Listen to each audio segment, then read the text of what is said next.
Hey guys, welcome to episode 4 of the podcast. We still haven't named it yet, but we're still bringing them consistently every Wednesday. This week, I'm here again with Z and Josh, and we have 2 special guests that are going to be coming on at separate times. First is going to be Ryan from Modhouse Audio, and then Zach from ZMF. We're going to be talking today about, well, a lot of things, but mainly what it's like to be the owner of an audio company, doing research and development, pricing a headphone, all kinds of things, but also a controversial subject recently a lot of people have been mentioning. Should we leave this company unnamed, or do you want to spit anything? Yeah, leave it unnamed. Just leave it. So, unnamed company that has, as many of you will have known, basically copied designs from other major companies. Been accused, allegedly copied other companies' designs and are selling very similar products cheaper. There's upsides and downsides to this, those of which being that, people are getting higher end products for cheaper, but this could also be potentially hurting these larger companies. So there's a lot of things that add to both sides of it, but it'd be interesting to hear the perspectives of this from the owners of several audio manufacturers, handmade audio manufacturers at that. So yeah, smaller. And if you know the companies, then you know. If you don't know, I'm sure you can read the comments. I'm sure they'll tell you. Exactly. And I mean, Modhouse and ZMF are both making names for themselves now, so it would be interesting to hear it from their perspective as guys that are really just kind of breaking through the industry. So without any more to hold us off, let's get in Ryan here. Oh, sleepy kitty cat icon. Yeah. Ring, ring, ring. There we go. Hey, can you hear us? Yep, I can hear you good. Awesome. So this is Ryan. He's the owner of Modhouse Audio. He makes the Mini Cubes and the Argon, which we've talked about, I think, consistently on every single episode of the podcast so far. And I think every single time we rant about how you need to sell it for more. Yeah. Hey, and I still have to hear them. I hear great things, but I've never actually listened to a pair myself, which kind of blows. True, but me and Z both have a set on hand at the moment. So I guess just starting off, Modhouse.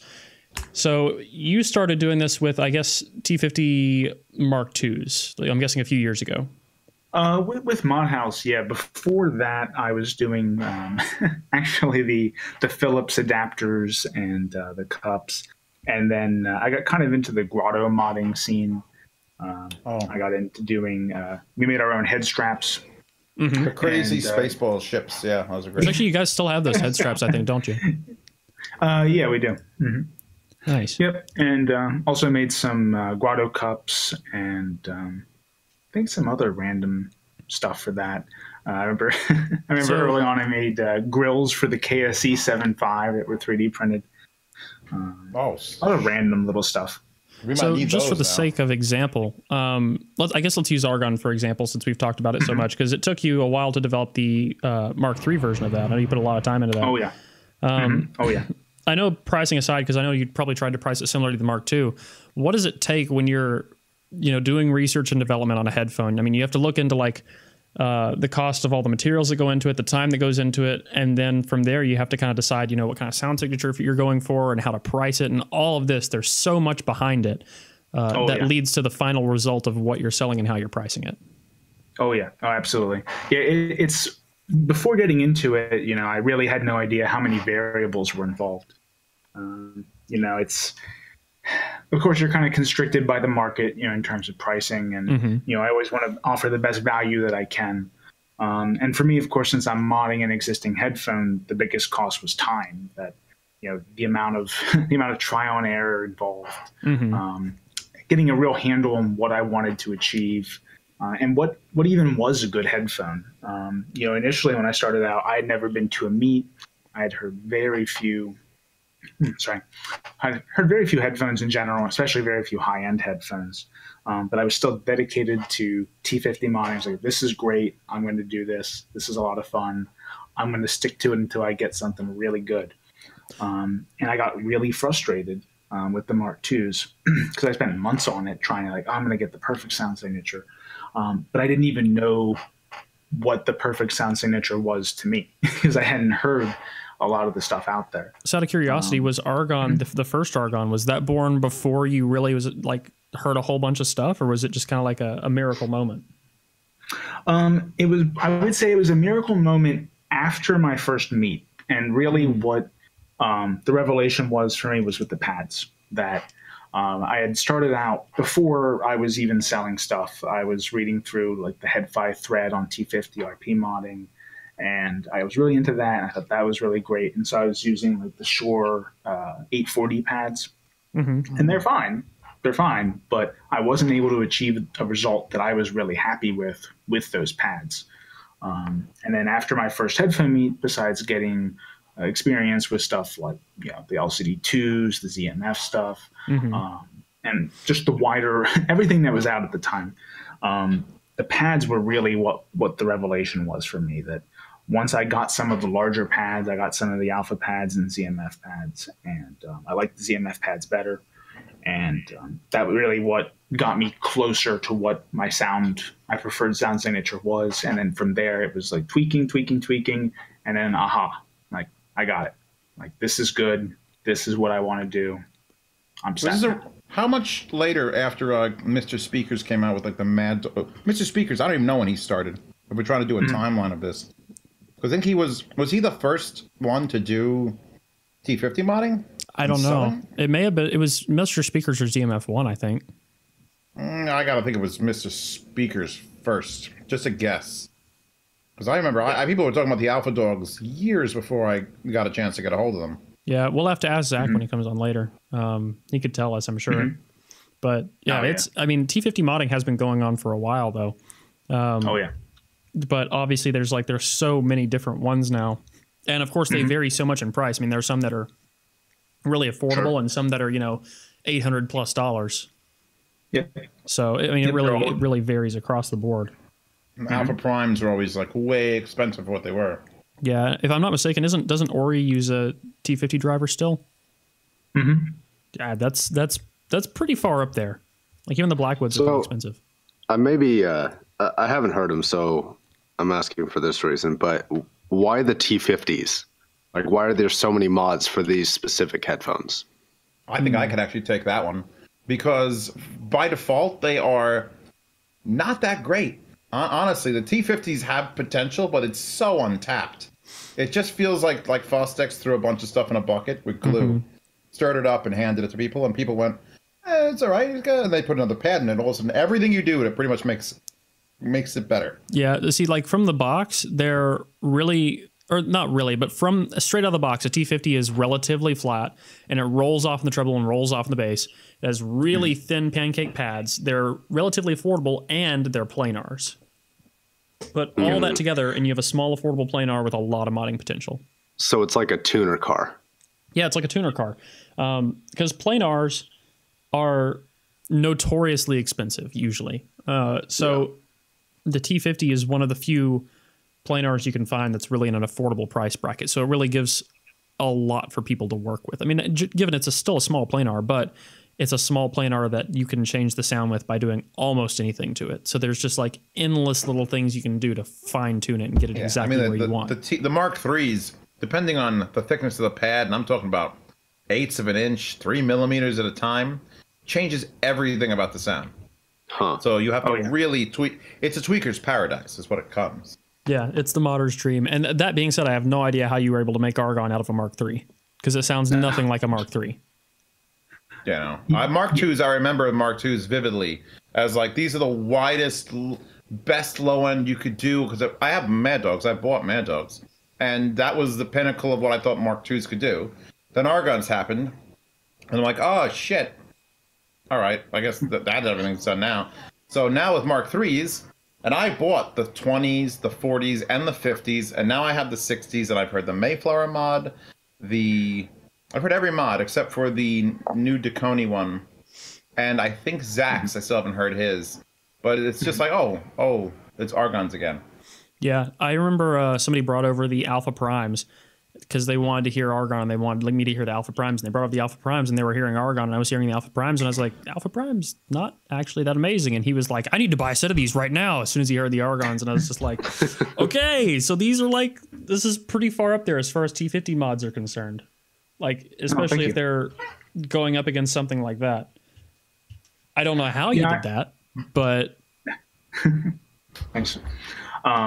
Yeah, for me, I think what's really special about them is how flexible they are. That, you know, even if you're getting into them from a hobbyist perspective, the fact that such small tweaks can make such a big difference in the sound. You can really tweak them to however you want. You know, turning that into something that you sell, that's a whole other ball game in the sense that you've got to have you need to have some kind of measurement system, even if it's not hats, obviously. You know, you have to have a way of validating your results, validating your consistency, and you know, stuff like channel imbalance. It's a major pain, and getting that really nailed down, getting your consistency and your tuning and your channel balance and everything for each thing that you sell and keeping it consistent over time is a challenge. If I had to ask, how many hours do you think it'd take? Have you gotten it down to an hour per headphone to make the mods, or is it still much longer than that?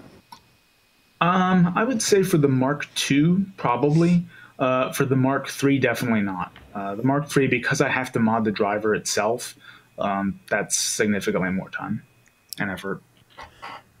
So when you say mod the driver, and I don't need you to give away trade secrets or anything if you don't want to, but what exactly would you be modding in the driver to make it sound different? I mean, obviously there's a lot that you could do, but what do you do? I guess I'd say, you know, again, you know, I don't want to get too far into the specifics, but the backing paper on the back of the driver has a really big impact on the sound.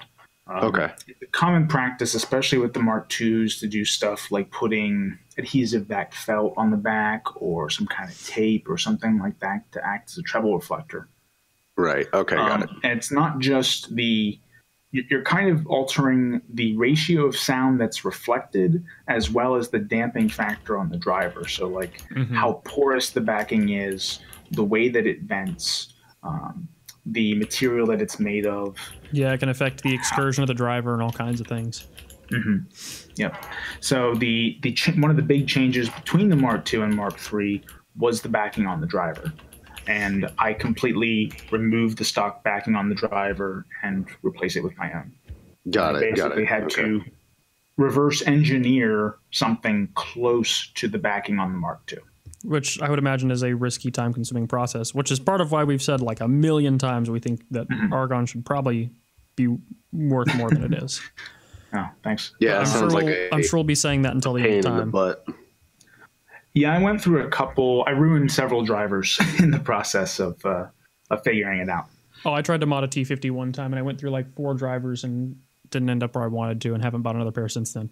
One day, maybe. But here's a big thing. This is kind of one of the things we want to talk about too.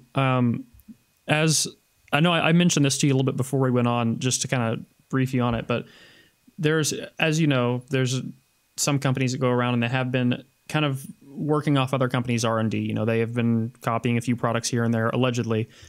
And it does bring products to the market that are more affordable than they normally would be, though maybe not quite as good as the originals.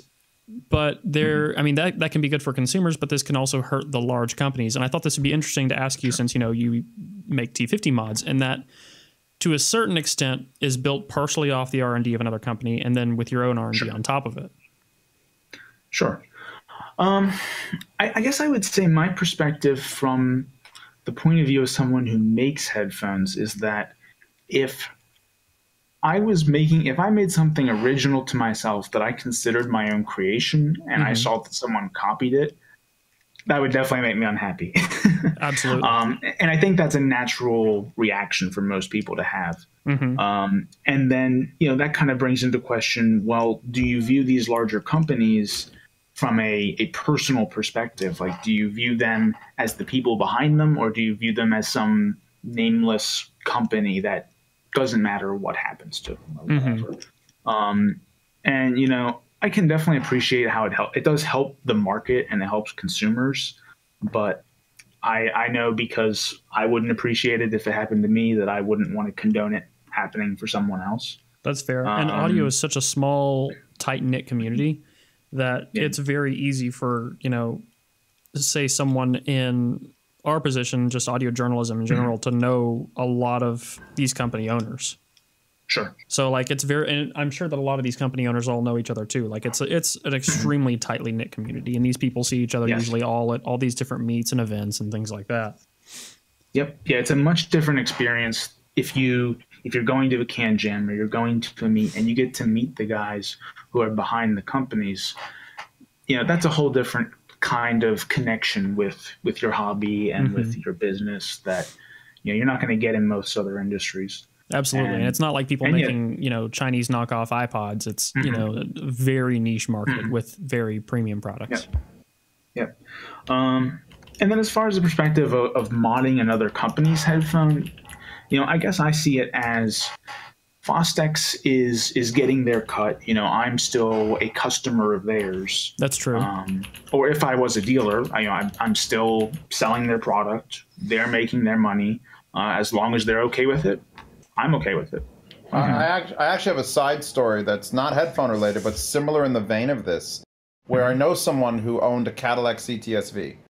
And if you don't know, those cars couldn't take a spare tire because the brakes were so large they couldn't fit. But his father owned a machine shop, so he took the spare tire out of the car, put it on a press, pressed it out, welded another piece in. It took him about 25 minutes, and he made a spare tire that worked in that car. So his first thought was, okay, I'll go to the local Chevy dealer, I'll order 10 of them, and I'll do this and resell them, which he did. The spare tires cost Chevy $150 or $160 for a donut. He modified them for 25 minutes, sold them for $600, $700. Wow. It turned out, he did about 300 or 400 of these and just sold them. He sold so many that Chevrolet corporate had to look at this one dealership and said, why are they selling 400, spare tires for these cars? And you can no longer get that spare tire in the tri-state area. They just stopped bringing them here because they even though they were making their $130 and he was modifying them and making the money on that, they prevented it from happening because I don't know. I mean, I don't know what the reasoning is, but it's I can understand a little bit because they lose out on money and service costs because people have to take it in. Yeah. Whereas if you can put a spare on it that works, you can drive it to any shop you want. And on a subject related to that, I mean, there are some pads that are no longer available as an effort to combat something very similar. Yes. I mean, we could just say at this point, people know what we're talking about. Yeah, that's fair. I mean, M1060s are very popular for reasons that I know because I've got them on my wall. And I love them too. Well, not just the M1060s. We're also talking about the, why can't I think of their model right now? M300s? Yes. I could literally list like 9 or 10 models that have been quote unquote stolen. So I had to think real hard. And there was the Audio Quest thing. The Audio Quest thing, which I last year's Can Jam, Audio Quest was there because they were showing off the Night Owls. And I literally said monoprice in the presence of someone who was there, who actually was the one filing the lawsuit. And I got the riot act read to me for no less than 15 minutes straight. So this conversation we're having is not a foreign thing to me. Yeah, I talked to I told you I talked to the owner of Odyssey for a while I was at Can Jam New York, and he had an interesting perspective on it too. Because he said, is it right to give these people attention by giving a good review? And I thought, well, the thing is we have to remain neutral to pretty much everybody that makes a product as an audio journalist, but at the same time, I do see an ethical dilemma here. But as a reviewer, it's important to try and provide people with the best value we can. Yeah, well, I mean, there's kind of two parts to that ethical dilemma. It's like, and I'm just trying to be as objective as possible. One part is saying that, okay, well, Monoprice might be seeing Odyssey as designs, but the other part is like, okay, well, is Odyssey really charging a fair price? Or are they cornering the market like, good businesses should do and not allowing anybody else to come in at a cheaper, more consumer-friendly price? I mean, are we going under the assumption that the new LCD2 classics are an effort to combat, because the review's not out yet. I'm sure but they I will are. tell you I'm sure they are. I mentioned it in my review that the LCD2 classics are an attempt to get into the quote-unquote cheaper planar division of the world, because granted, look, you're made in America. If you are truly made in America, that's an automatic like 25-30% fee on top of everything else you do. And their research and development is very expensive and time consuming. For example, I think he said they spent 4 or 5 years making the iSign, just developing the waveguide. Oh yeah. No, and I you get think about how much that. the engineers are paid to do research and development. But one thing I will say though is that the M1060s, because that was made off of a closed patent from the Odyssey patents, that one's less. It's kind of like, that's fair play in my opinion. Every company ever has done stuff like that. The iSigns though versus the M300s, is that what they're called? Yeah. That one's a little bit more immediate. So that one's kind of in that territory of like, are you legitimately stealing this design? Or yeah, that was a little bit more. I think they're a little bit more upset about that one. And they came out with the iSign LX to kind of combat that. But I mean, he said that with all the money they put into research and development, they lose money on the iSign LX on every sale. When I haven't reviewed the iSign LX yet. I did review the M300, and in it, I brought out the Odyssey, and I literally held it up and said, "Come on, Monoprice, you're stealing it real obviously." And actually, if I look for it, I just saw that I got an email today from the head of Monoprice's monolith division. So he actually brought up some points, which I haven't read yet. So, but I've got Here's here. another thing. I asked him at Odyssey. I said, well, what is it in the LX that you have to sacrifice to make it cheaper? And they said, here's the thing. This uses the same driver as the iSign 10. I said, so what's making it cheaper? And they said, we are. Interesting. I haven't played with them. So are they enough. ripping off the people who are buying this standard iSign 10? Yeah. No, I mean, it is a more question. premium build. I mean, the LXs are made out of plastic and stuff like that, but they had to do something. Do you want to bring in Zach? I mean, yes, I will do that. Let's see. I'll have to find him real quick.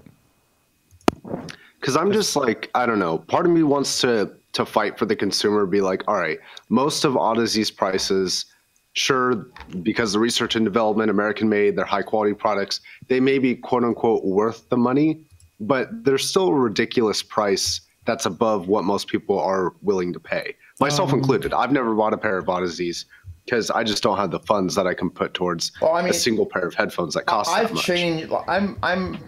I've gone on in my life now, and I remember in high school, end of high school, $60 for a video game was way too much money. Like I couldn't even imagine spending it. And then years go by, and in Steam and get a sale, and now I have enough to just comfortably say once a month, okay, I'm buying this game. And it doesn't offend me. It used to offend me how expensive things were. So it's all part of perspective. If you have no money to spend on things, of course, you're going to hate how high the prices are. But once you start doing things and getting in, if you start thinking about it in your own terms of like, well, what if I sold it? Like Ryan here is probably looking at things like, well, yeah, he's charging a lot less than he should be because he's one person doing all the R&D and the manufacturing and the shipping. But he wants to not come off at... He doesn't want the next Monoprice to come in and see his thing and take it and charge $15 less, and everyone will go to that. Well, I totally agree. It's a matter of perspective, but the part that I'm arguing is that perspective of the general population of people buying headphones dictates that anything over $350, $400 is kind of getting into that upper price range. So, absolutely. It is a matter of perspective, 100%. And if you have the money or you don't have the money, that's your situation. You have to deal with that. But if you're going to look at the market as a whole, the market does have a set price range that it's most poised to spend on. And that's what I was trying to argue is there is a side for the average consumer who's saying this is too expensive for the average. But then the other part is like, well, you're a company or a set of individuals or a single individual who's doing all the work and it costs a lot to produce. You kind of have to set that high price to be able to, make a profit off of what you're doing. And when you can't do that because some company comes along and steals it and then makes it in China or Indonesia or wherever they're making it, it does suck. But it happens in every single industry. Yeah. Like every single industry is like that. I just see my videos get stolen on YouTube. It's the same thing. Here, Literally switching things up real quick. re-upload it. I've gotten a hold of Zach real quick. We're going to pull him in here. Ryan, I really appreciate you coming through, and hopefully we can have you again in a future episode. Sure thing. Thanks for having me. Awesome. Thanks, Ryan. Bye-bye. Have a good one. All right, and I'm going to get Zach in here real quick. There we go, and we're ringing. Oh, that's an adorable picture. It is, isn't it? Looks All like right, Teddy Bear. can you hear us? Hey guys. Hey, Zach, how's it going? I'm sure you know Z, and we've also got Josh in here, who's another audio reviewer. We just talked to Ryan from Modhouse a minute ago, and now I figured we'd talk to you a little bit. I know I talked to you a little bit about this earlier, but kind of give me a run through real quick. You've been doing this for quite a while. Started out modding T50s. I'm not sure how long ago, actually. Oh yeah, we got to bring up the question of what came first, the chicken or the egg, / Mr. Speakers doing T50 mods or you doing T50 mods? Well, I was a Head5 member first, and that's all I know. That's fair. I have no idea. I mean, I'm sure. I'm positive Dan's were commercially available first, but I don't know. Sometime in 2011, where I just started tinkering around with it on my own, and then the idea to do the wood thing happened just because I built a bunch of acoustic guitars in my parents' basement when I was like 20 or in my early 20s, and just wanted to work with wood again. So it was I don't know, I think 2012 sometime, maybe mid-year, that I made a little dinky WordPress website and was trying to sell them to pay off student loans from grad school for film and video stuff. And I think I was probably selling, I don't know, maybe one every week or two, something like that. And, here you are. Yeah, I still remember the first one I sold was to a guy who posted on the Head5 forums that he just wanted someone to mod a T50 for him. And I don't know, some high school student in Montreal. I kind of wondered to this day if he still has that set or what became of that first. Right, it's worth like $1 million or something. The first ZMF. Yeah, I think get them back. I think I sold it to him for the cost of parts. I think I don't know, it was like $140 maybe or something. I don't know. You need to find that thing and get a hold of it. Yeah, I'm sure it's broken in a dumpster on fire somewhere or something. So, I mean, having Still gotten on into this fire. industry, you've been doing this for a while. Yeah. So you've obviously put a lot of time into research and development, especially on your newer stuff, your dynamics, O'Toole, Atticus, Icon, stuff like that. And especially onto the things like the T50s that you had to do, Ori and all those.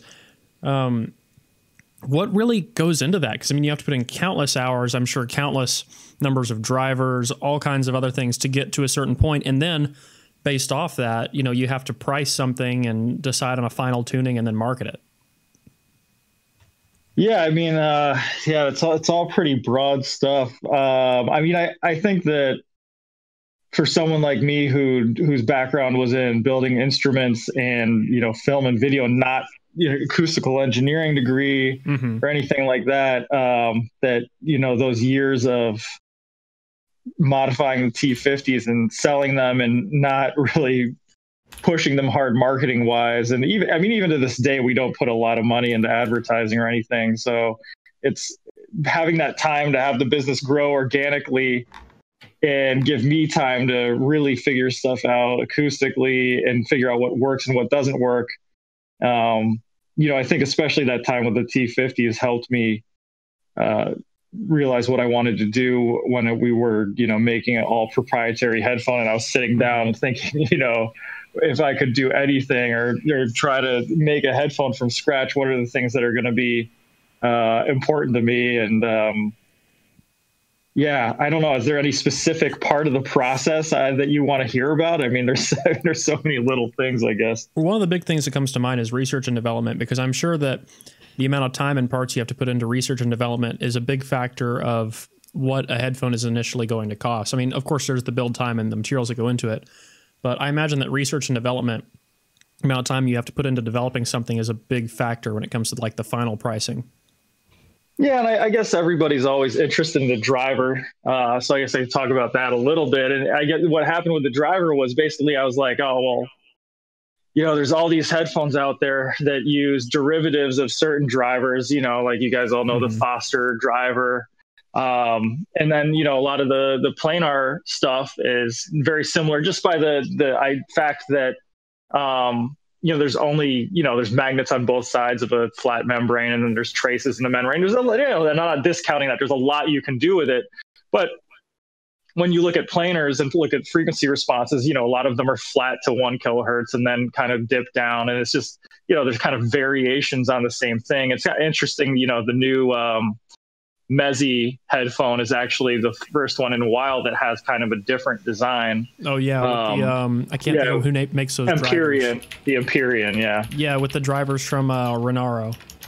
Yeah, where it has the circular traces at the bottom and the square traces at the top. I mean, it's all very fascinating stuff because it's one of the, and you know, so yeah, so I looked at all that and I knew I wanted to do a driver that was completely custom, because if I didn't do a driver that was completely custom, I was going to kind of be stuck in that area and kind of defined before the product was even listened to. You know, coming from a company like me that was modding headphones already, I thought it was really important to do something that was 100% proprietary. So the search for a driver was really important. And I mean, the first company I looked at was Timpani, because they had American representation, and I always, you know, thought that would be an easier route, and it just didn't turn out to be. They wouldn't do a custom driver for us without spending an immense amount of money. So then the kind of search was on to find a place that would make a driver to our specifications. And so that was like a 1.5 year long journey, I guess, maybe 2-year journey if you really consider all the time and effort put into that. And, you know, a lot of money was spent basically just trying out different things once we started working with custom drivers. And then when we finally finalized that, paying for the mold parts and all that stuff. So yeah, I mean, it was a time consuming process, and I'm glad I took it slow and all that stuff. So absolutely. Are you at a point now? Oh, I mean, are you at a point now where you never have like a slow week where it's just so many orders that you have to get out? Or do you still have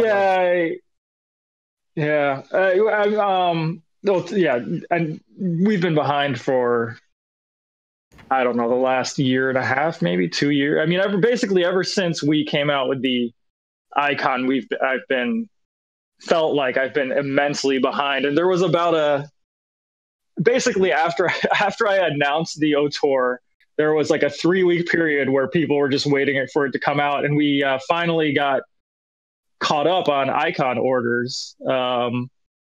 And, you know, and then immediately we came out with the O-Tour, and then we were, you know, again, you know, over 100 headphones behind again.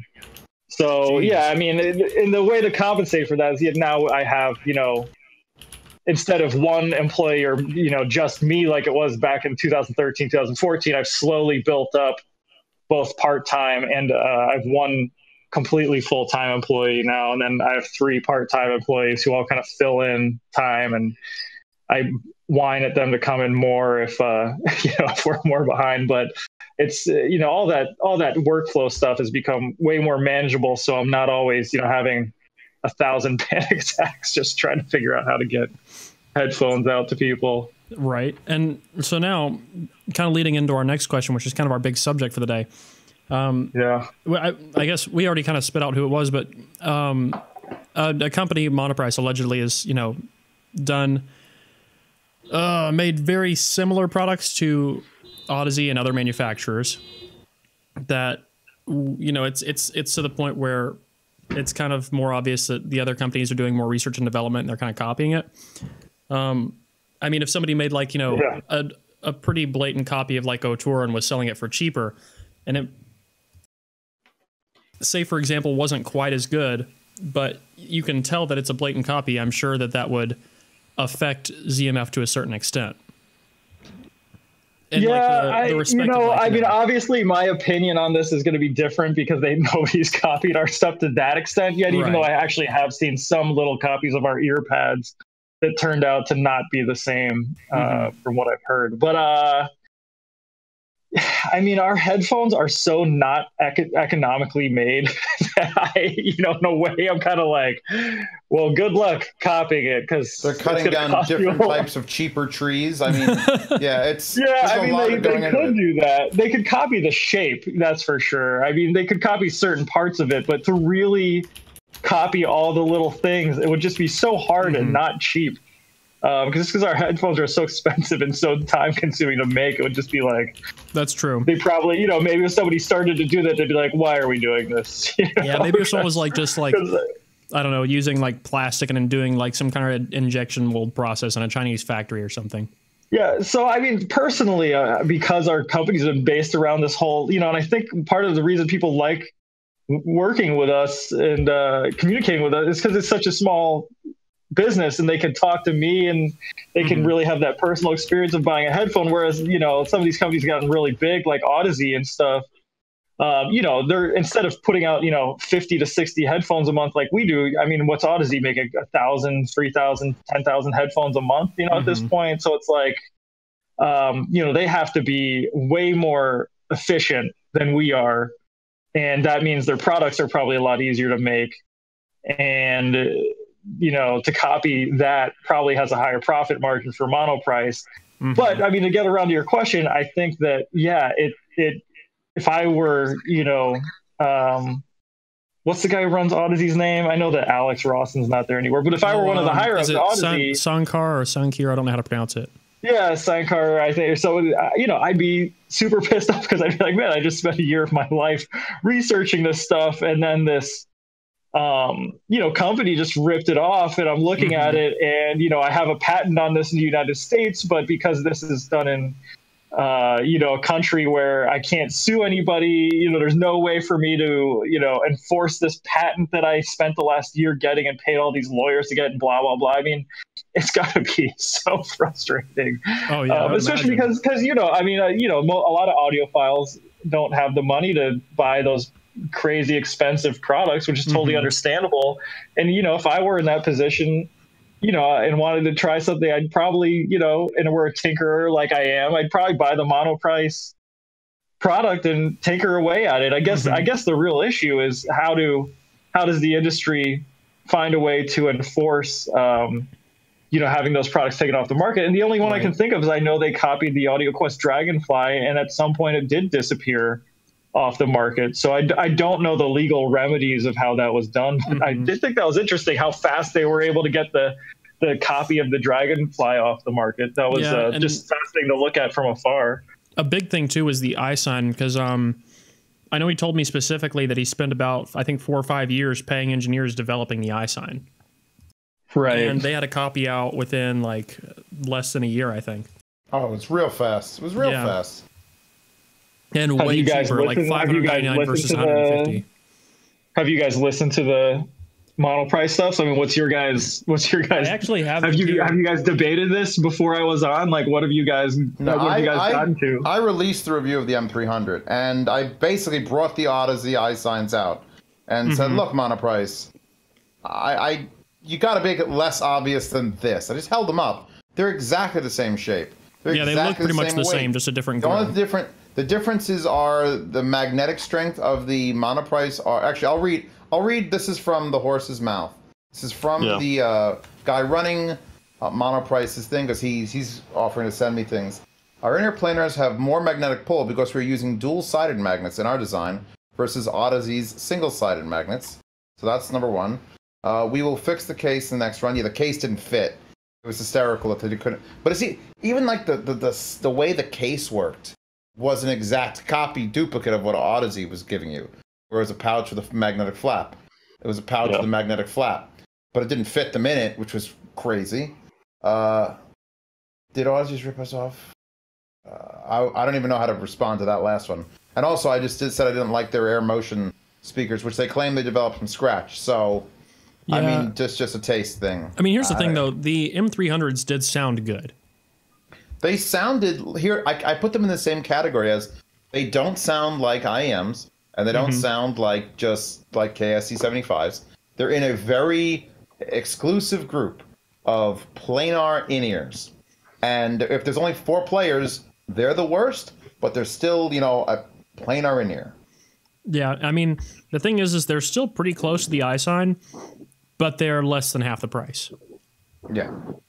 Yeah, I mean, I guess it's a different thing for you guys because there's the side of your guys' job where you're reviewing stuff and you're trying to cater to your audience's needs, and people want to know how good they are. But then there's the other side of it where it's like you guys are somewhat gatekeepers of what people are going to be interested in because you both have all 3 of you guys have large audiences. And so I don't know, it puts you guys in this tough position. I'm gonna decide on how to navigate that stream there. Well, that's kind of what we were dealing with. Sorry, go ahead, Z. I try to not pick. It's very hard to not pick sides when you know one side is doing something it shouldn't be. But at the same time, it's like, I'm here to review this product. I'm putting it in my ears. It's not comfortable. It sounds pretty good. But this is what it's based off of. And they're shitty for doing it. But it's out there. And, I have to just, here's what it is. Right. And that's all you could do is step back. Now, that might piss off any of the 2 parties. The party that is copying things might say, hey, why are you bringing that up? And the party that's being copied is like, well, why are you even reviewing this at all? Like you were experiencing, Marks, at CanJam, where they were like, well, what do you think? Yeah, I mean, here's the thing, though, too. Like, as a Zach, reviewer, I let me can't ask look you a at question real quick. M1060 without recommending it, because it's so affordable for what the money. it is. It's good, yeah. So, Zach, from a manufacturing standpoint, what makes a bigger sound difference, the driver or the acoustical chamber it's housed in?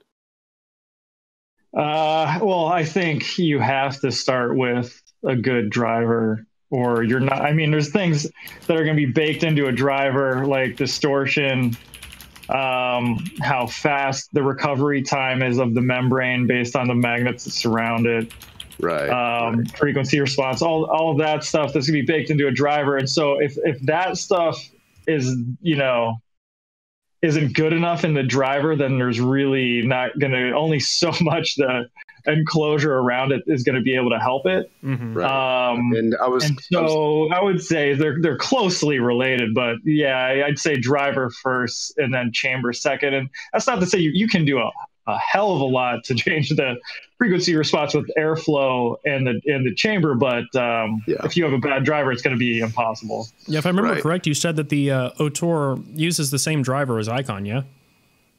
Yeah, so it's the same driver, biocellulose driver that we developed that's in the Otoria. But where I was going, drastically different sound. Where I was going with that question, though, was to ask, I mean, the M1060 driver is not a 100% copy of the Odyssey driver, right? I'm pretty sure it's from an expired patent. But I can't say right, but you said that they hadn't gotten they don't have the same frequency response because some issue with the tensioning or something like that. Something along those lines. They're very different. They're not. There's no way you could pick up 1060s and then pick up any of the current Odyssey lineup and say, well, this sounds exactly the same. You're just not going to have that. Right, unless you do some modification. But you can tell out of the box that it's intended to look like, or somewhat to an extent, I would say, maybe impersonate an LCD. Right. But my point is that if the driver is different, if that's going to make the biggest difference in sound anyways, is it really an effective copy? Sure, it looks similar, change the grill up a little bit. You could probably pass it off as a Odyssey or whatever. But actual sound quality wise, is it actually legitimately a copy or kind of just like an impersonation that's not quite right? Well, here's another thing because those to me are different. Those are completely different, a Ferrari that looks like a Ferrari or a Ferrari that drives like a Ferrari or a fake Ferrari that drives like a real Ferrari. One is a copy, one is kind of an impersonator, but I don't consider them in the same ballpark. Well, answering that. I mean, that's a good point that you're going, you have one thing that's copying the marketing and then one thing that's actually copying the headphone, which, you know, they are two different things. So it's interesting. Specifically, this is a good example too. The M300, excuse me. The M300, I think we would all agree is, or at least me and Z would agree, that it is pretty obvious it's intended to be like an iSign. Oh yeah. But the M300, like, blatantly. Yeah. But the M300 itself does not actually use a driver similar to the iSign. What makes it sound the way it does is the waveguide. And Odyssey said they spent all that time, all those years developing the waveguide to make it so you could have a larger planar route into your ear without massive distortion. And he said basically what happened is they 3D scanned it and recreated that waveguide and just used a completely different driver for it. I don't see how they're 3D printing a smooth enough waveguide, because if you look closely at 3D printers, what they're I'm pretty sure they're not 3D. Massdrop has Monoprice, has the ability to make molds in like a day of anything, especially something that small. They're just going scan, probably machine out of steel, then print, and they're done. But as a response to that, so it does so use it's a a mold, driver. not an actual 3D printed. So it's 3D molded. It's 3D scanned. Okay, so 3D scanned, but not 3D printed. Got it. That makes more sense. Okay, But I was either mistaken or I heard wrong. It does use a different driver, but I think it's definitely still a copy of that, simply because of some of the technologies used in it. Right. And I can't say for sure. I think he said there was actually a pending lawsuit on that, because it ends up Monoprice is actually an American-based company, but they do their manufacturing overseas, which is where it kind of gets into a gray area. So there's like one guy in Delaware who is running Monoprice or something. Yeah, there's like a small team based out of There's California, a very big mailbox in someone's barn. Do you guys consider Pepsi a ripoff of Coke? I'll stab you. Pepsi is bae. Coke is swill. I know, but Coke came first, right? And then Coke did come first, and it was filled with cocaine. And then Pepsi was like, "Hey, why don't we try sugar?" I'm not arguing taste. I'm just arguing like the whole. Okay, they both come in a can. Well, you know, one is blue, actually, one. Whatever.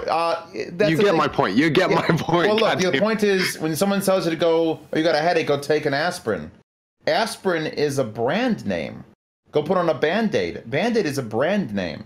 So does that mean that anyone who's making adhesive bandages is ripping off Band-Aid? Or is Band-Aid... I guess here's the question, though, is that Coke and Pepsi are like the same price pretty much, right? They're in the same ballpark. I guess the question is, are the same people who are like trying to decide whether they want to buy an LCD Classic or an LCD 2, are the same people choosing between that and the Monoprice? I don't know. Yeah, that was one of the original things we were kind of discussing was like, well, how many customers is it actually taking away from? Because you even said yourself that like if you were kind of you know, if you didn't really have the money for an Odyssey headphone, you might spring for the Monoprice one. And with your additional, like, you want to mod it, so you're going to get the cheap one, obviously. But it is a lot more affordable to a lot more people. But yeah, so is it a different audience? And the thing is I don't know. It's just interesting because, like, obviously, I mean, this is me just assuming based on what I've seen. But if you have $1,000 to spend on a headphone, you're probably going to buy the you're probably going to buy the LCD, whereas if you only have $300 and you can't buy the LCD, you're probably going to get the Monoprice. And I guess, is that person who's buying the Monoprice going to be like, oh, I like this, but it's better, I think I'm going to move up to the Odyssey now? I don't know. I don't think. I have no idea. I think if you're in this game and you are aiming, you get the lower. You know it's a lower quality copy. You just know it does. And even if it isn't, it can get close to an LCD, but it's not an LCD. It's never gonna be, and I think that's the key. They're gonna, as long as you don't stoop too low, you'll always be the company they want to buy. Yeah. And but for now, there's a lot of for now. For now, let them sell it. Now we were discussing how Odyssey has stopped selling pads to people who don't own Odyssey headphones, which is because of the M1060s. Now, two ways to look at this. Either you're doing it and think that's going to stop people from buying M1060s, but it makes you look like a dick, because now people like me who just want an extra pair to experiment with can't get it. Or do you, because they were charging, how much is a pair of, what was the pads they were putting on the M1060? The vegan pads were originally like, I want to say like 70 or 80 bucks. And then when they started to get rare, they were around 100, and then they just stopped selling them everywhere. How much? Let's assume that in my knowledge of manufacturing, they cost roughly $9 to make if they're hand done. So they're making $90. Somewhere along the lines, $90 is being brought into the market. Why stop selling those? If your competitor is making, I don't know, your Ferrari, and your competitors come out with a car, and it looks like a Ferrari, and everyone's buying it instead of your Ferrari, but everyone wants those Ferrari rims, and they're still spending money on you. Just take their money. You're not stopping them from doing this. Just keep selling pads, Odyssey. Just keep selling pads. Sell as many pads as you can and make up what, because you're not making up any money by not selling the pads. It doesn't make any sense. I think it's like a prestige thing. Did they make a statement on that like, hey, we're stopping to sell pads just because of monoprice? They didn't, but I released a video, and the video was how to mod your M1060s to make them a little bit more like LCDs, because it was like, hey, you can mod these and they end up measuring just like LCDs. How cool is that? So I published the video. It got like 15,000 views in like a couple days, and then like I want to say a week later, vegan pads were no longer available for sale. I heard they were not available for sale unless you could prove you had a serial number from a set of Odyssey pads. Yes. From a set of Odysseys, which that automatically means, guess what? That's why they stopped doing it. Because they don't want to. They don't mind selling the pads if you own something from their company. Yeah. Is Massdrop selling monoprice stuff? I don't That's a good think question. they have. No. Well, Massdrop's another one that has questionable ethics going on now, where they're buying like Grados through a Chinese redistributor, even though that's not guaranteed, and they were talking. So they have other issues going on with them. They're trying to expand beyond audio, which has been their bread and butter for a while now. Right. I haven't looked into it much. I just heard the rumors that several things popped up on Massdrop that the companies never authorized them to be there, and they had to pull them down. So what do you, I mean, I guess a question for you guys as reviewers is what are you going to say to your audiences? Do you say, hey guys, don't buy the stuff, or do you put a disclaimer in it? Or, I mean, what's your like final message to your audience that you're going to like say to them? Because honestly, as a manufacturer, it's hard for me to have a really set opinion, because I'm always just been the kind of person who's like, well, if I just take care of my own business, people will buy our stuff if it's good, so just concentrate on being good and all else will take care of itself. But I've never been in your position where I'm trying this dilemma what to tell my audience, And that's kind of a big part of why we're having this discussion too, is it's like, is there a big ethical dilemma behind us covering these products? Because like I said, it's our responsibility to an extent to remain neutral and cover everything we can, especially if it's going to be something beneficial to our audience by being a value product. But at the same time, is it ethical for us to bring attention to companies that are copying other companies? It comes down to if I don't review a product because I think they some ethical, then DMS will review it. DMS3TV he'll do it, and then he'll have it is a pretty tooth and nail war zone out there. That if you don't do it, someone else will do it. It's not like every person out there is going to be like, oh, well, they did something unethical, so we're not going to talk about it. No, someone else is going to talk about it. So of course I'm going to review it. I'm going to mention it, but I'm going to play it off as sort of like a look. This is probably what's happening. Make your own decision, because the consumer has to make the decision. If you tell them what's going on in plain English, they'll look at it and go, do I want to be a part of this, or I don't care. I can't afford anything else anyway. Who cares? Buy it. Well, my dilemma, because I'm like the smallest of DMS and Z by a lot, actually. And I'm kind of in that stage where I'm not afraid to tick off anybody, but pissing off even one or two companies is not in my best interest, because I don't have any companies sending me anything to review right now. So for me to alienate companies before I even have anybody who's willing to back me in the first place is kind of a dangerous game. And, I'm not a morality teacher, so it's not my job to tell people how they should feel about monoprice, stealing or copying off of ideas or something like that. And but I do want the people who watch my reviews to trust not only my opinion, but the ethics behind the reviews. So it's kind of like you have to word it really, really correctly. And to be honest, I haven't even mentioned it in the M1060 reviews that I've done. I didn't even mention Odyssey at all. But you have to word it correctly to where you're not like lighting a fire under Monoprice's ass. Right. But you're also not completely disregarding the fact that this is pretty much a copy of what Odyssey has already done. I mean, and it's our job as educators, kind of, you know. We have to. Are we educators, or are we just like, this is what I hear? You know, if you agree with it, great. If you disagree with what I hear, I end up in a lot of forums where my video's been posted, and I don't reply to anyone, but I just read what's been. They basically say, "Oh, Z, yeah, he's more of an entertainer than a reviewer," and in a way, I'm almost happy they say that, because it takes a lot of pressure off me. I'm happy doing what I do. I don't want to be the head of journalism for some audio thing that the whole world bends the knee around. Because then you really have to make moral choices about the ends and the beginnings of companies, and if you're going to screw somebody. If I say Ryan's new Argons suck, then no one buys his art. I could cut his business in half. They don't suck, thankfully. They're amazing. But if I were to do that, he's not a big enough enterprise to possibly survive that sort of exposure. So, I mean, being just someone fun, I always said, I will never be the go-to for everyone's headphone reviewing needs. I do my thing. I do a couple sound demos. They're cute. Some people don't like them. But, you know, if people want me to do headphone measurements, I don't have to do measurements. DMS does measurements. You go to Headfi, get a list of measurements, goldenears.com. I just want to do what I do as best I can and try to keep...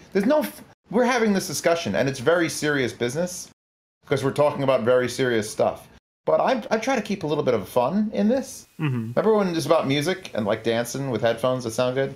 I just try to basically play dumb to a lot of things that are happening. I don't want to get part of the arguments. I want to, if someone makes a headphone and I think it's good, I'm going to say that. If someone makes a headphone and I think it's bad, I'm going to say that. Yeah. So it's up to the people who are watching to figure out who to listen to and what their moral choices are. I feel like it's kind of our responsibility to an extent to educate people on, just as a general statement, just kind of our responsibility to educate people on products. And those products can be whatever products we think are necessary. But just in general, if you're reviewing things, it's just kind of your responsibility to kind of educate people from your perspective of a product. And educating someone on a product does include, hey, is this based off this other product or not? Well, I guess it depends on your own style of review. Like, if you're just simply there to be like, this is what I hear, this is what it sounds like to me, then I don't think that it being a copy of anything else has any relevancy at all. But if you're reviewing it from a more in-depth perspective of like, oh, this is the build quality, this is, you know, what I do and don't like. One thing to note, if you are considering this option, is that this may be a copy of such and such. But then again, I think that some people know that it's copying. Like, I knew they were copying Odyssey, but I didn't care. I still bought them anyways. And I can't remember if it was one of your guys' reviews that I bought them with, or I just came across them on my own. But it's like I knew what they were doing before I bought them, but I still bought them. Yeah, I guess, and that's another question that I've looked at in the past with other manufacturers is like, hey, if somebody's making the industry more accessible to people who may not get into it anyways, is it really just boosting our sales down the line? You know, if like this, say if somebody never even knew about planar magnetic headphones and then bought a Monoprice and was like, I didn't even know planars existed, and I kind of like this sound. And oh man, what's this company called Odyssey? It's like the same thing I bought, but better. Now I'm going to buy that 4 months down the line. You know what I mean? So it's yeah. That's a valid there's point. So many different ways to look at it. From is it good for the industry? And I know everybody poops on Beats or whatever, but it's like all the people who are buying beats, in the end, it's good for headphones that people, just to get people into headphones or into personal audio. And so I don't know, it's a tough one. And I guess the real question will come when Monoprice's stuff really is across the line equaling the stuff it's copying. If the Monoprice product was better than the Odyssey product and it was a copy, then we'd really have a discussion. That'd be a major dilemma. And it really, we could probably safely say that Monoprice is bad for Odyssey, but perhaps good for the audio industry. Mm-hmm. I mean, to an extent, yeah. I would say they're good for, statement? I don't know if they're good for the industry, but they are good for the consumers to the extent that consumers do get cheaper products. Yeah. But it might not even be bad for Odyssey. Right. I don't know. Yeah, maybe not. Yeah, I mean the LCD2C everybody seems to love that thing, right? I mean, so. Oh yeah, actually, I have one sitting right here, and I absolutely love this thing. Competition breeds, good things. Competition breeds innovation. Yeah, as long as it doesn't crush the people that they're copying on. But here's another thing too. I'm sure it's discouraging as a company that does some sort of innovation to, whenever you come out with something new, have it copied. Correct. You don't. You got to get your lawyers ready. You got to grease up your lawyers right before anything you've done is being released. Yeah, competition breeds innovation, but that innovation is maybe going to be immediately taken from you. It's like, well, are you going to try and release anything, or are you just going to try and write it out? Well, speaking on that morality thing, let me ask you guys about this. So let's say that X company has the first touchscreen ever made, right? Mm-hmm. Just because they have a touchscreen, can no other company create a touchscreen after that for sake of quote unquote morality? Or is it better if maybe they copy and kind of change it up a little bit, but then touchscreens become available for not only every consumer, but for every creator? I think it comes down to an investment thing, because like I said, companies like Odyssey are investing a lot of time into research and development, say for example, we use the waveguide for the iSign, which took them years to make. And then another company didn't really have to do much research and development and were able to immediately copy that. I mean, if you know anything about copyright law, you know who exactly fucked it up in this country. It was Disney. Walt Disney, that wonderful man. If you don't know anything about that, before he started screwing with patent offices, making laws change because he was so big, it was going to be a point where after I don't remember how many years, he would not be able to copyright Mickey Mouse and Goofy and Donald Duck. It would have just been you have the whole point of the patents was supposed to be you get this amount of time and no extensions. You have to do whatever you can with this patent in 7 years or 10 years, and then anyone can do anything with it. And the problem that Monoprice is doing stuff like this, like seconds after the release, is the problem. You're supposed to be able to hold on and be the only one with that for a short period of time. Well, here's the thing. It's also when that patent law was written, 7 years, that was back in the Industrial Revolution. So that was plenty of time to be the only person making locomotives that ran on steam or like a light bulb. Now, does anybody know the laws now? Now it's a mess. I'm trying to remember what it is, but it used to just be copyright laws were 28 years until I want to say 1831. Yeah, in 1831 it changed to 42 years, and then in 1909 it changed to 55 years, and so on and so on. And now it's as long as the person is alive, plus another, I think it's the person's lifetime who created the content, plus 100 years after they died. And don't forget, corporations are people. For products? Yeah, I believe so now. Or bad. That's just for copyright law for a trademark.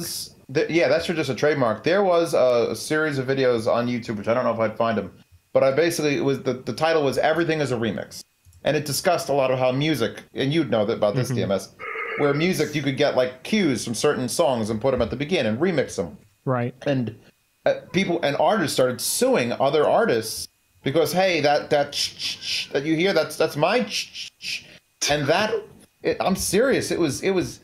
It got real violent into the fact that it's just music. And just because it sounds like your music doesn't mean it isn't, you know. In other words, holding patents like this starves innovation.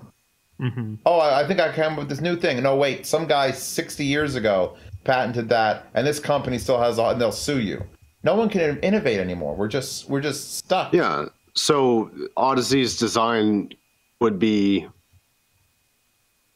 they should be according to DMS, held for like the next 160 years, right? Yeah, there was a video that explained it really well. And if that's kind of ridiculous. I don't know. I have no problem with there being like a protection, because if I invent something, I invent, you know, the better mousetrap.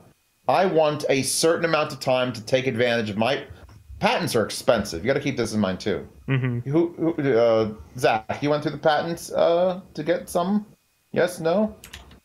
I mean, we don't have any, you know, standing patents because there's nothing that we do that is, you know, and that was my, you know, thing is that we're such a small company. We didn't really have money to you know, there's things we do that I'm sure if I hired patent lawyers could be patented. But the thing is that, you know, our process is so unique and our business is so small that I'm confident nobody else is going to make our copy our product. Well, I think it's somewhere along the lines of like 15 to 25,000 per patent. The iSign waveguide, I think he said, was close to $30,000 to patent. Yeah, it's a ridiculous, and that's the thing. That patent, that's the price for anyone inventing anything. Yeah. So it comes down to the point where only people who get to keep these patents are the people who have enough money to pay lawyers to make the patents. So let's say you did invent something, DMS. Let's say you use, oh, look at this. And, you know, Mark's, see, you give it to, you send it off to Zach. Zach sees it, says, this is great. I'm going to do this now. And he just throws your things in the garbage. Thanks, Zach. You go to, he does, I'm using people in the room. But, Zach, you're an asshole, man. Zach is a dick for doing this. But he does that, and then you go, well, I couldn't patent. You obviously couldn't afford to patent it. Mm-hmm. But maybe Zach's got enough money to throw that patent on there before you, and then he's got it. And then, oh my God, it's so dumb. It has to be dumb. That's like open market, though, right? It's so dumb.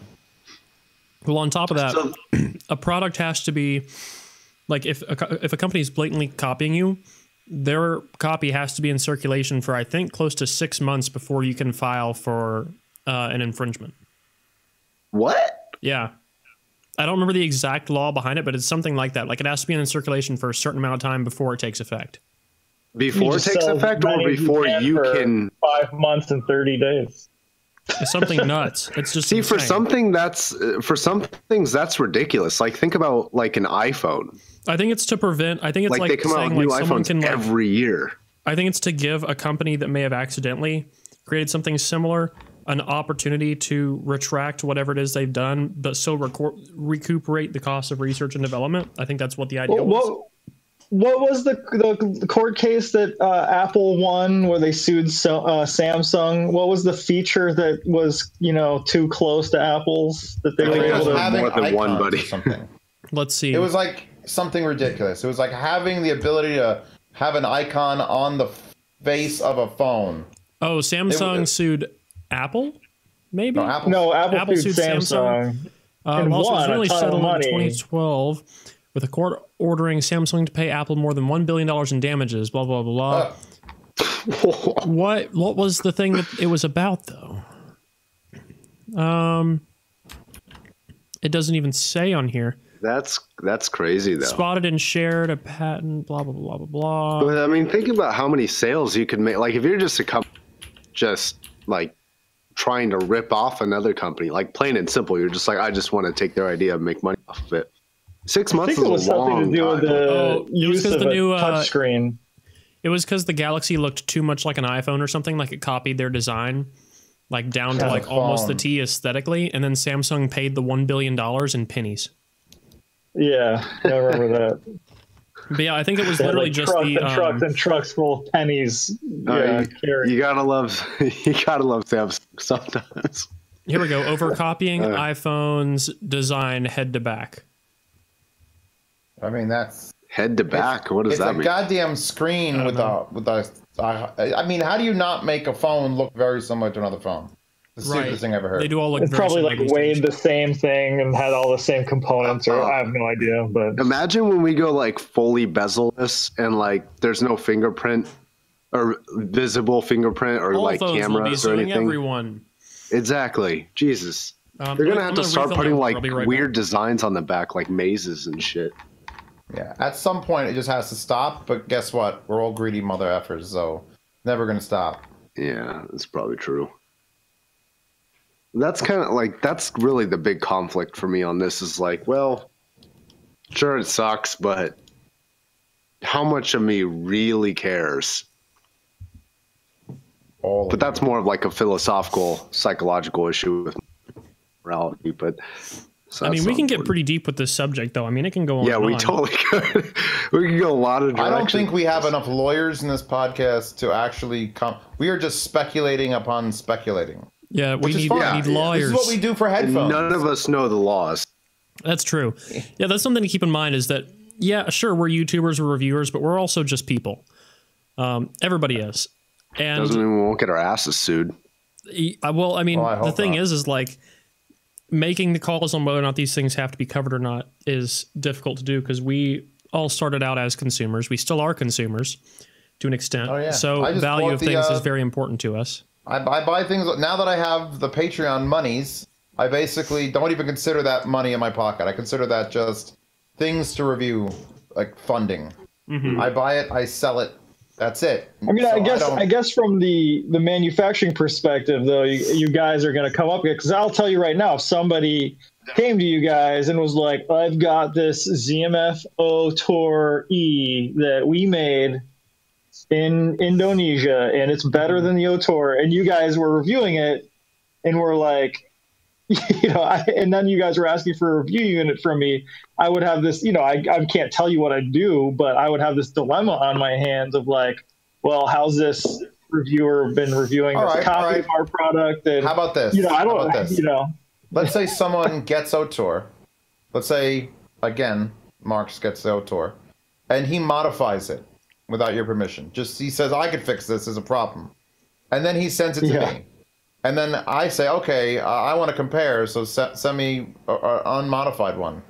Now, you have to be pretty nervous. I mean, look, again, if you're still supplying the base unit at the base unit price, it shouldn't make a difference to you.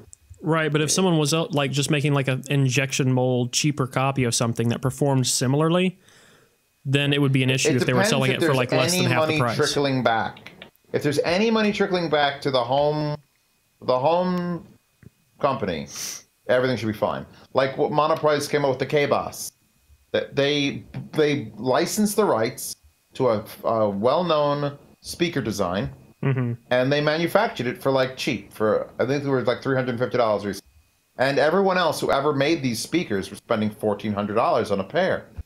So, but they paid someone for that design. Right. So all that Monoprice would have to do to straighten shit out is, the thing is, they want to make a copy of the iSign.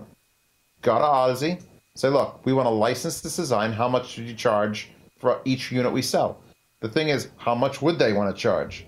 At some point, if they would allow removes the ability from, let's assume they were allowed. How do we know that didn't happen? I'm not saying it did, but I'm just saying you never know, right? I mean, that's true. I mean, imagine that if would they be- asked first. That would be the Imagine if they ethical just way. asked first. Yeah, that'd be Like, the hey, ethical way for them to do We it. want to do this. And if they say, do like, we know want that $100 Odyssey is a pair, really mad about the iSign? I mean, Oh yeah, they Dude, definitely how could are. they not? How I could talked they to him not? for like 30 minutes about it at New York actually when I was there. okay. I was listening to the iSign LX, which is their affordable answer to the M300 because it's a $200 iSign. I said, how do you make this cheaper? He said, well, we're just selling the same components for cheaper, and it's in a slightly less well-built enclosure and all this stuff. And he said, how do you feel about companies that are copying other people? And we had a conversation about it for a while, but yeah, I mean, to an extent, it is hurting their business. So, there is kind of a dilemma on it because, like I said, Odyssey put in all the research and development, and these guys did make a copy of it. But the ethical way for Monoprice to do it would be if they were to license these designs, or if they were reverse engineering something that at least didn't look and sound almost identical, to make at least their own changes to it. Is there an argument to be made stating that, if you're going to go into the whole rabbit hole of saying it's taken away from their business, what if somebody just has a much better headphone than they do? Is that taking away from their business? Is that the thing is that, a morally? But the other people are not using their own product to take away their business. What they're saying is it's not like, oh, this is something that's better or something that's cheaper that's taking away from their business. It's someone else is selling something that we designed. It's like killing you with your own gun. Yeah, someone else is selling something that they put years of time into. So, I mean, if another company like Modhouse or someone were to put more time into making something that was more original, I think that would eliminate a lot of the dilemma. But it's the fact that they are, not apples and oranges. They're apples and apples. Yeah. Just someone else is selling apples. Don't buy their expensive apples. Buy our apples that are just a little bit less shiny, but they still taste good. Right. So, yeah. I mean, it's a really touchy subject. And I mean, there's not a 100% perfectly clear answer from the perspective of reviewers, but I see how it is detrimental to a company like Odyssey also. So, I mean, it's hard to say. Like I said, I think I'm not 100% behind it. I think Odyssey's answer currently is the best. I don't want to say fair, because obviously the fair route would be that Modhouse wouldn't take anything. I mean, the fair route for Odyssey would be to win a lawsuit or something. Well, with the world as it is and as it will be, I think the best result for Odyssey right now is to start making more budget-friendly things. Mm-hmm. And the reason why is because, similar to Sennheiser, they can have their top-end models that cost ridiculous amounts of money that people Are they still making it in the U.S.? So that's the Odyssey's big thing, and I love them for that. They have to be able to make cheaper products in the U.S. to compete. It's a competition thing. They have to be able to compete. Yeah, right. So they are still hand making them in the U.S. And the thing is, too, I asked him, I said, the way that you're dealing with this right now by releasing more affordable products is a great way to compete with this. He said, yes, but we're not trying to release things that are budget products. We're trying to release something that is like the best of the best. He said, that's what we're shooting for. We're trying to make things that are the top of the line. We're not trying to make things that are super affordable. He said, and it sucks that people are taking designs for something that we think is supposed to be top of the line and selling it as an entry-level product. Right. Well, yeah. As he said, that's not a market they're particularly interested in. They're not marketing towards. I understand that. You don't want to be you don't want. It's like Well, you just set out with a specific goal in mind. That's all. Like when Porsche or Aston Martin came out with a goddamn 4-door or an SUV. Stop. Right, but if Lamborghini came out with an economy car, it wouldn't be. They're not into that. That's not what they're trying to do. They're not trying to make it spoils Kias. The brand. It spoils the brand. Lamborghini is not trying to make Kias. They're trying to make Italian supercars. They made a US SUV too. Yeah, like Odyssey's not trying to make generic consumer items like Beats. They're trying to make their own, Italian supercars, basically. So they're up there. They're playing with the big guys. So, okay. So how long was the LCD? The M1060 is an LCD 2 copy, right? Let's Google it. Or let's just say, for example, it's their first LCD copy, whatever, right? How long was the LCD line running before the M1060 came out? The LCD line, actually, Odyssey's not a very old company. I think they started in like 2009. That's it?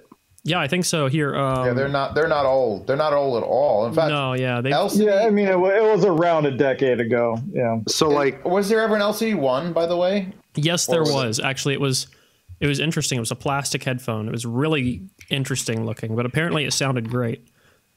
Very shortly. Yeah. Where is it? Let's just say like 7 years. 2008. Right? Wow. 2008 is when when the founders met with a guy who designed flexible circuit materials for NASA, and they pretty much were like, hey, wait, we can make planar drivers out of these flexible circuits. And then, like less than a year later, they debuted their first headphone, which was the LCD. I have a question. one. Does anybody know it? Who was making planars? Like, who made the first planar headphone? I'm sure it was in the 70s or something.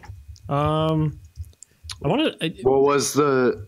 No, I the feel like it was Orpheus. Russian. I feel like one of the first ones was Russian. Let's see. I don't know. Headphones. Yeah, I feel like Was planar magnetic even originally for music? Was it for? you know, I bet it was for speakers first. I bet it was a technology used in speakers and like tweeters first, and then moved to a head. Because you have to be very refined to move to a headphone. I don't think we had the process Yeah, in probably. like the 80s, 90s to do that. I'm looking it up right now. If you guys want to keep it running for a second. So for like Odyssey, they were running these types of headphones for close to 10 years before Monoprice came along. That's a tenth of a century. Like, that's a long time for a company to have the only corner in that market of that particular design. So Yeah, we got to keep in mind they also start. I hadn't heard of. I mean, I only started doing headphone reviews and actually caring about what was out there probably 4 or 5 years ago. Mhm. So I'm trying to think if they even were on my radar when I started. Like when I thought about headphones back in the day, it was what was the? It was Grados. Grados were like I knew about Grado. I knew about the expensive GS1000s. I knew that oh my god, they look beautiful. Everyone wants those. They were. I had pictures of them saved on my desktop back in the day when I couldn't afford ramen soup.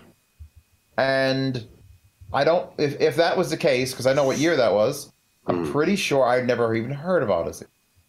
Never even heard of it. So you give them 10 years, yes, but you could struggle real hard for 6 of those 10 years, and then only get recognition for the last 4. And then company comes along. Now Monoprice isn't that new either. Monoprice is pretty new, is what I meant to say.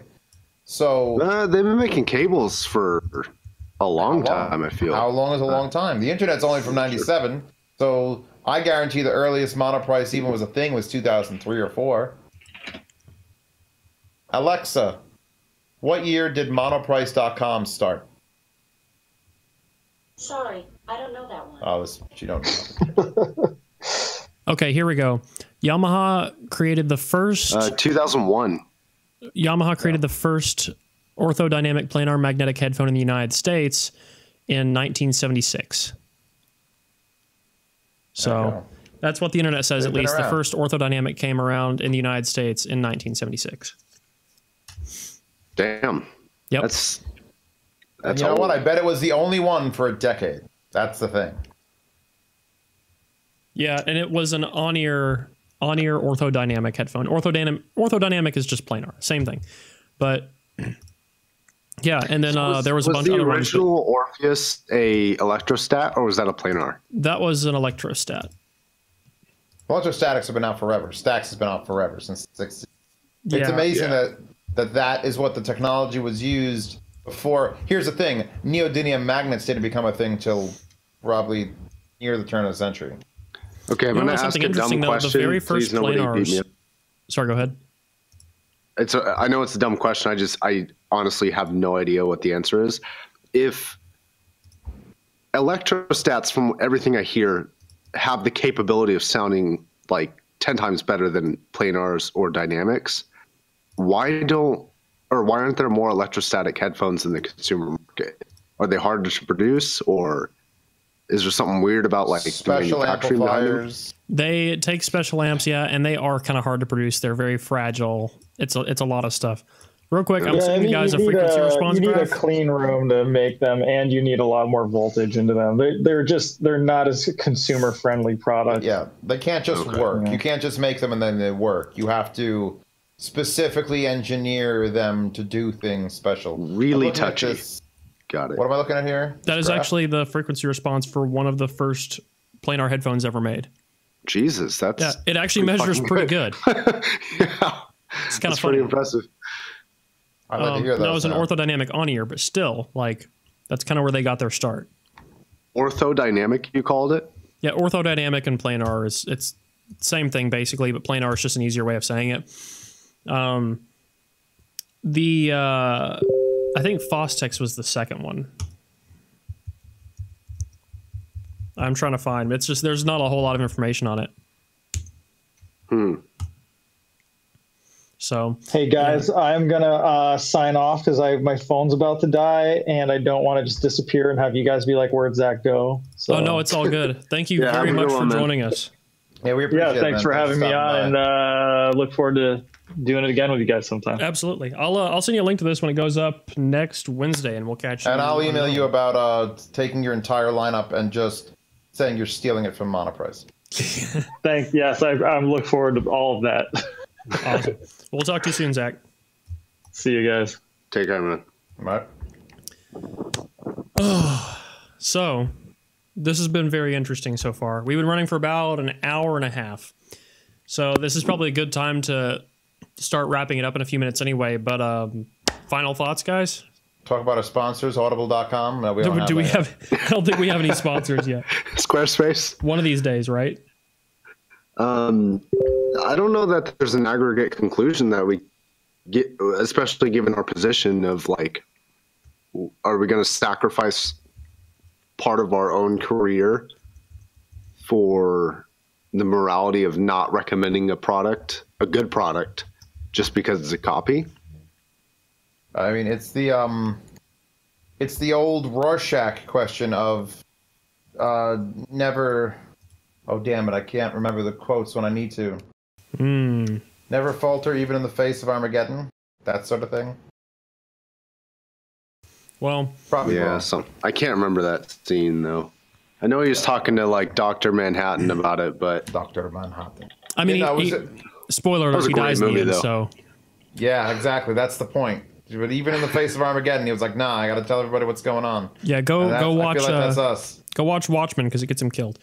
God, spoiler. So does that mean that if I tell people, if I start saying in reviews that something's a copy, does that mean that I'm going to get assassinated by Monoprice? Okay. Whoa. No. Well, let's leave that up for discussion. If I end up getting killed, though, you know who did it. No. Here's the thing. I'm going to keep reviewing Monoprice stuff when it comes out. Yeah. Me too. But if I think something is a blatant copy, I'm going to say it. But I think it is important for us, for me at least, to continue to educate people on these products. But I think part of educating people going forward is to let them know if something is coming from some other company's research and development, unlicensed. Yeah, it's all about R&D. It's all about if someone just took a thing and pulled it out of a bin and there was no effort in it and we just made one and they saw it and because then it's fine. But if there's years behind it, then that's what gets you upset. Yeah. That's what gets you upset. Well, especially if there's years behind it. I'm going to do something similar, but we should all preface, if we do say that, and you guys can say whatever the fuck you want, but I'm going to state that I don't know the inner workings of each of those businesses. If there was some like underground, everyone's got their perspective and everyone will take their own side. Like that's just what it comes down to. I mean, what if they got the patent for the iSign whatever's legally? Like, what if they got that? Just nobody knows. But that's the thing. We don't Everyone know. would know because courts tend to not keep that stuff under wraps.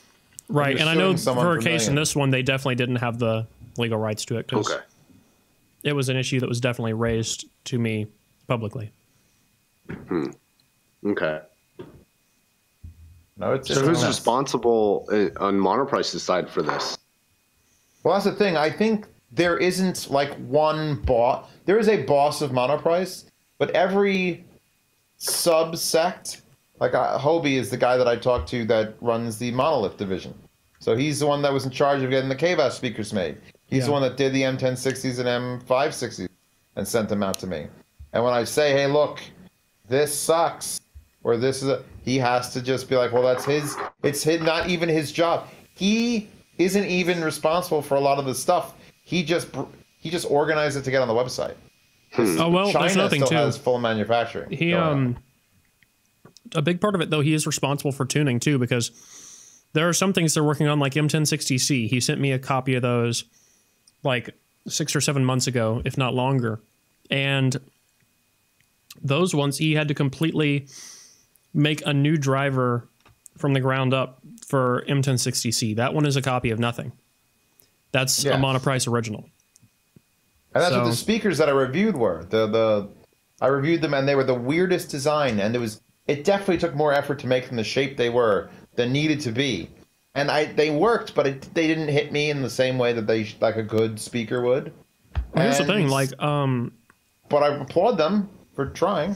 Yeah, I think like Monoprice's original, the M1060C, is a good, if not, I mean, it's more than good. It's a great headphone, and I'd love to see them make more originals like that, because that is a good product that I can very comfortably recommend that has no ethical dilemmas behind it. And I'd love to see them make more things like that, because things like that will succeed without repercussions. Yeah, that's the thing. Now, do you think they could have done the M1060C had they not made the M1060? That's a good question, because the M1060C was made with a lot of feedback from the M1060, like for the ringing issues, and people had wood cracking. So instead of making wood rings, they used metal rings. They improved like a whole lot of different things with it, like including the build. They would not have been able to bring out the M1060s unless they created the M1060s and got all the feedback in first revision and second revision. That is true. But that being said, it shows that they are capable of making that kind of product. Yes. So they are capable. I mean, just with enough research and development, they could definitely make some more. A lot of people have problems with made in China, and to a certain aspect, yes, made in China can be a problem. But if you have someone who cares in the factory that could tell everyone else in the factory how to get things done, you could have as good a product, if not better, than you can in a lot of other countries. Just because all that matters is the person in charge of it can look at the tooling, look at the people that are working on it, and straighten it out. So yeah, I mean, there's good factories and bad factories in every country. Correct. Like shit stuff, all the knobs are always a little crooked, and the edges are really sharp. And I make excuses that, it's made in America, so what do you want to do? But yeah, if that same thing is made in China by SMSL, it's in a machined aluminum case, and everything is perfect on it, but it's made in China, so everyone knocks at it. I mean, the fact that they built the M1060C based off the feedback of the community shows that they actually do care, though. Oh, they absolutely care. I think that the people who are caring, though, are not the same people that are behind the scenes doing the actual stealing of things. Mm-hmm. I think those people, we never are going to know their names. They just do their thing, whether it's factory running people in China or some VIP executives that we don't know about. I think the very, very public people that get out and grab the feedback have no ill intent for any of these companies or products.